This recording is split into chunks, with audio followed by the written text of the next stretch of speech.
Hi and welcome to The Winning Factor. I'm Alan Aitken, and on this show each week we take a look at a couple of races coming up in Hong Kong and try to isolate an angle to the race that might be a path to finding the winner.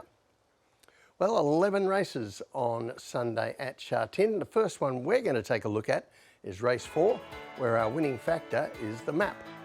So this is a class 4, 1200 metres, and perhaps there might be an argument made for improvement from a horse like Honest Witness switching to a race around a turn. But for me, the major players look to be the consistent Enjoy Gold at the top of the weights, Aaron, who has had no luck with the draw again, and the likely front runner, Lean Master. So first of all, let's take a look at our likely leader, Lean Master.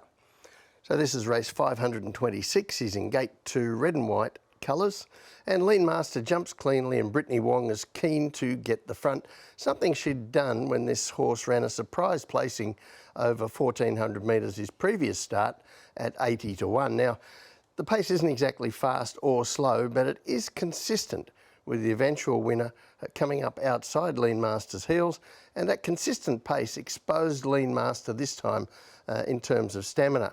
He's quickly beaten when they apply the pressure in the straight, and he weakens out of contention.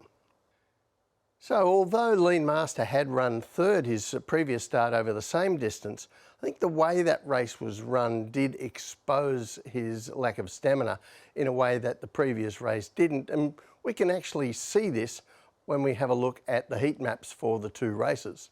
So you can see here both of Lean Master's 1400 metre attempts.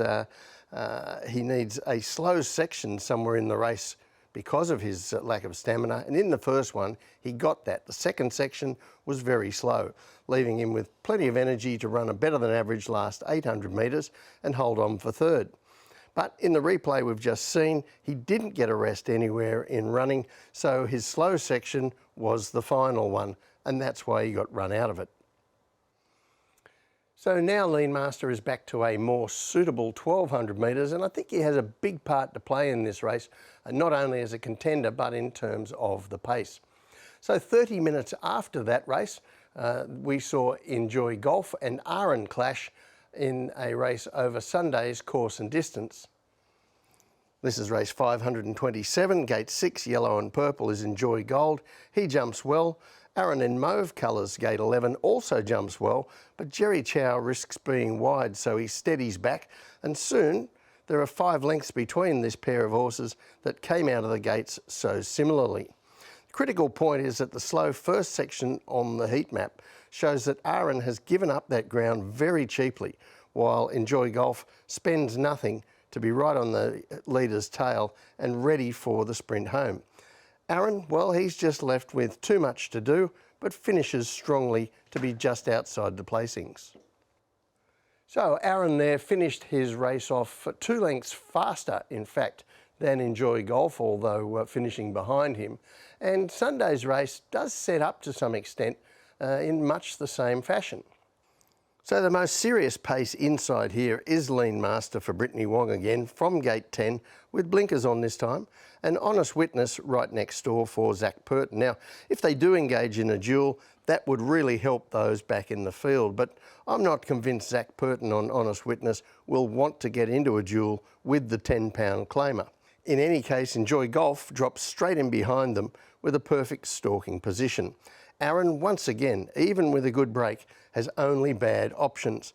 He can push forward and burn energy early, risking a wide run, or Andrea Atzeni has to take his medicine and go back, hoping that the addition of Lean Master will improve the pace setup enough to help him make up the gap on Enjoy Golf this time. So the tip from me in race 4, Enjoy Golf. His winning factor, the map. I've no doubt that Aaron was the better run of the two when they last met. However, the problem that set back Aaron there and certainly cost him his chance of winning the race is present again in Sunday's race. Enjoy Golf has the tactical edge, and I'm leaning to him in what looks a very strong 2-horse head-to-head. Second race I want to take a look at is the final race, race 11, where our winning factor is the youngster. So it's an interesting and quite competitive Class 3 over 1400 metres this. Some talented 4-year-olds involved too, with Sky Trust racing well, Honglok Golf, a winner of 3 of his 4 starts. Light Years Charm shows high promise, and Ballistic Wind didn't have things quite work out for him last start after a good win prior. Regal Gem is a Northern Hemisphere 3-year-old who did a good job after a tough run at his Hong Kong debut, and Ka Ying Attack, a Southern Hemisphere 3-year-old from the David Hall yard. And the two I want to focus on most are the 4-year-olds and the 3-year-old with the best winning records lately, Honglok Golf and Ka Ying Attack. So Honglok Golf, he won 3 of his 4 starts to date, was unlucky in the other, so he could well be unbeaten, and this was his latest effort. This is race 514, and in red colours, gate 3 here, Harry Bentley has Honglok Golf quickly out of the gates and in front and dictating the terms at his first attempt over 1400 metres, and there is a real lack of pressure from other runners, as you can see on the heat map. That leaves Honglok Golf the energy and opportunity to kick away at the top of the straight and put a good gap on the field, because Bentley knows that the favourite in the race, Sky Jewellery in the pink colours, will be launching late. He does, but it's too late. So that's a great scalp for Honglok Golf. Sky Jewellery, a 3-year-old and probably the most promising young horse in Hong Kong.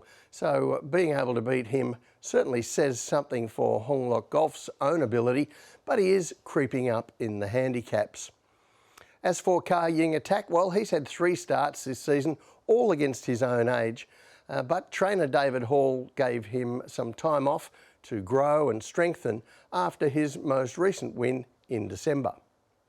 So this is at race 278. He's in gate 10, light blue and red colours. Ka Ying Attack is one of the first out, and he does have to do some work to push forward. Eventually, after 500 metres, he gets to the lead on the rail.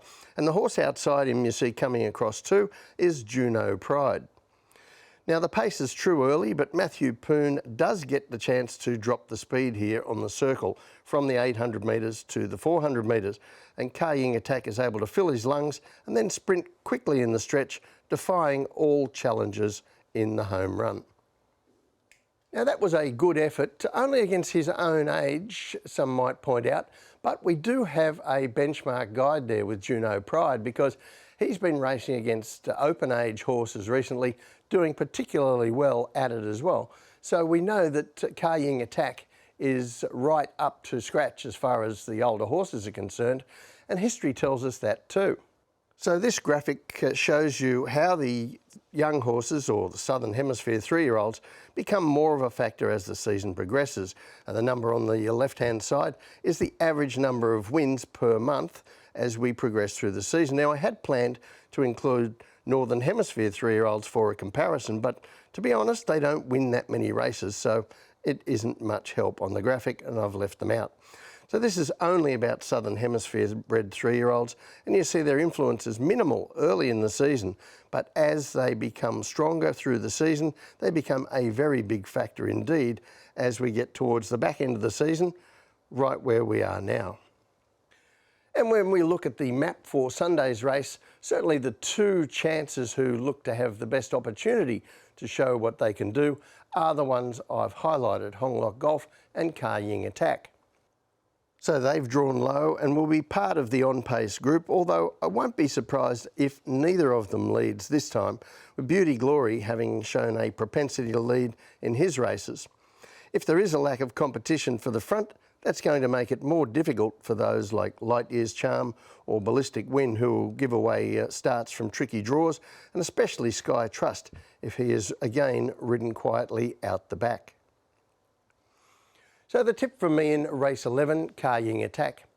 His winning factor, the youngster.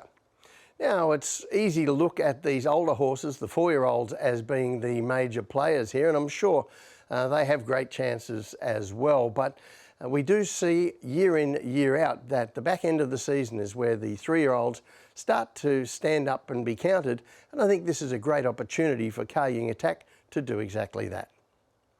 Well, that's it from the winning factor this week. Good luck on Sunday. We'll see you next time.